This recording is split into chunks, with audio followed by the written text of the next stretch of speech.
Fierce wind, huge hail, Drop it down now! and tornadoes that hit East Texas and Oklahoma left hundreds of thousands of people without power.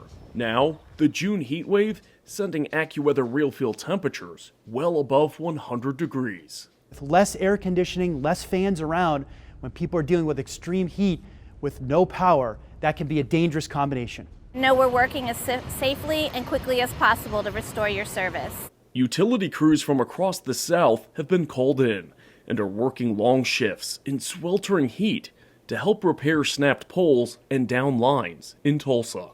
I do want to thank, again, our crews that are out in the field. It got a whole lot hotter out. They're going to restore people's power as quickly as they can. Thousands of families lost all of the food they had in the refrigerator and freezer. And I feel for people that, might have just bought groceries and now they're not going to be able to use that food anymore. The East Texas Food Bank is helping hundreds of families every day. The heat, limiting the hours volunteers can work outside, and the types of food that can be handed out. It is very challenging. We are really trying to help as much as we can. These heat waves can not only be inconvenient, but frankly, they can be deadly. The American Red Cross has opened shelters. Stephanie Fox says these storms and widespread power outages should be a wake-up call for everyone. It's really important for folks, even in areas where they may not be traditionally predisposed to these types of hazards, to always have a plan and be prepared.